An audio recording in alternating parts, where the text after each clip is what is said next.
Christophe Guillotot, bonjour. Vous êtes président du conseil départemental.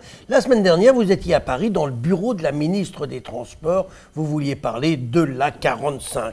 Vous êtes plutôt contre l'A45, d'ailleurs pas plutôt. Vous êtes totalement opposé à cette autoroute. Moi, j'ai envie de vous poser une question. Est-ce que ça vous est arrivé une fois dans votre vie d'aller à Saint-Étienne en voiture et de vous retrouver bloqué dans les embouteillages? Et entre vous et moi, si vous étiez stéphanois et président du conseil départemental de la Loire, vous savez très bien que vous seriez pour cet équipement. Alors je serais pour un équipement qui facilite la circulation. Je rappellerai que Saint-Étienne et Lyon sont reliés depuis toujours par une structure autoroutière qui s'appelle la 47, première structure autoroutière française gratuite pour relier Saint-Étienne à Lyon. Ça n'a pas empêché le déclin de Saint-Étienne. Aujourd'hui, Saint-Étienne est dans une difficulté économique que je comprends, que je respecte, que je regarde. Mais ce n'est pas parce qu'on a des ennuis chez soi qu'il faut les envoyer chez les autres. Voyez-vous, parce que la 45, tel qu'il est prévu aujourd'hui, 90% c'est dans le Rhône. Accessoirement, ça massacre, parce qu'il n'y a pas d'autre terme, 500 hectares de terre. Ça affiche en l'air 76 entreprises agroalimentaires. Ça arrive nulle part, mais nulle part. À Pierre-Bénite, c'était un vieux projet. Déjà en 1935, il y avait déjà un projet qui avait achoppé parce qu'il arrivait nulle part à Pierre-Bénite. Aujourd'hui, en plus, la métropole de Lyon, qui était présidée jusqu'à présent par Gérard Collomb, qui l'est aujourd'hui par M. Kimmelfeld, ne veulent pas de l'arrivée. Alors, le début... Enfin, on peut trouver toujours une solution. Vous le savez bien. La solution, elle vaut 1,3 milliard. Alors, on a mis 30 ans pour trouver... Quand on aime, on ne compte pas. Chez vous, certainement, mais aujourd'hui, les collectivités comptent et l'État compte encore plus parce qu'il n'a plus un sou.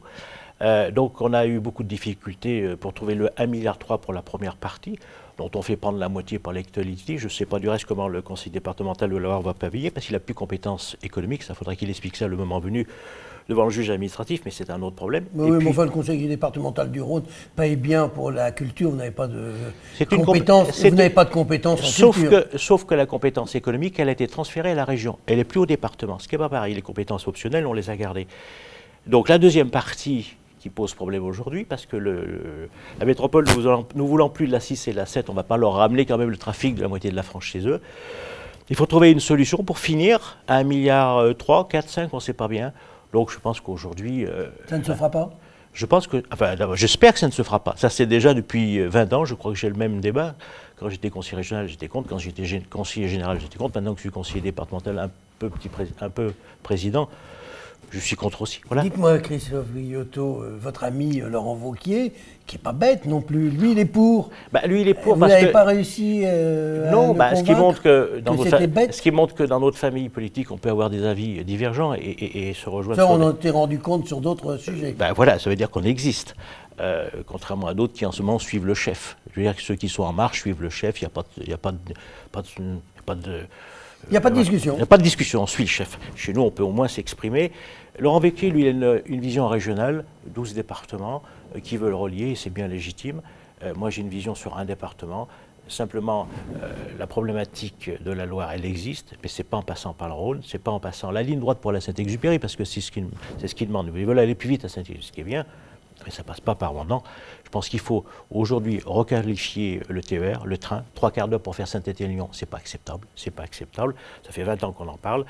Et puis, si on avait continué à requalifier la 47 existante aujourd'hui, une partie du problème serait résolue. Mais pas la 45 dans le département du Rhône. Christophe Guillotot, avant de nous quitter, juste un petit mot. Vous connaissez, je crois, Gérard Collomb, ça vous arrive peut-être même de le rencontrer en privé. Est-ce que vous avez parlé avec lui de l'avenir des départements, puisqu'on sait que M. Macron voulait supprimer les départements? Est-ce que Gérard Collomb va tuer le département du Rhône et va le faire disparaître? J'espère que non, qu'il le tuera pas. En plus, si lui, ministre de l'Intérieur, tuait le département du Rhône, on dirait que c'est un crime de lèse-majesté. Ça veut dire qu'il s'est fait je dirais, un texte pour lui. Non, je crois que dans quelques jours, il y a le congrès des départements de France qui se fait à Marseille, où le Premier ministre sera là. Je crois qu'aujourd'hui, l'existence des départements est avérée, elle est nécessaire. Ce n'est pas le tout de l'enlever, c'est qui prend les compétences, notamment les compétences sociales.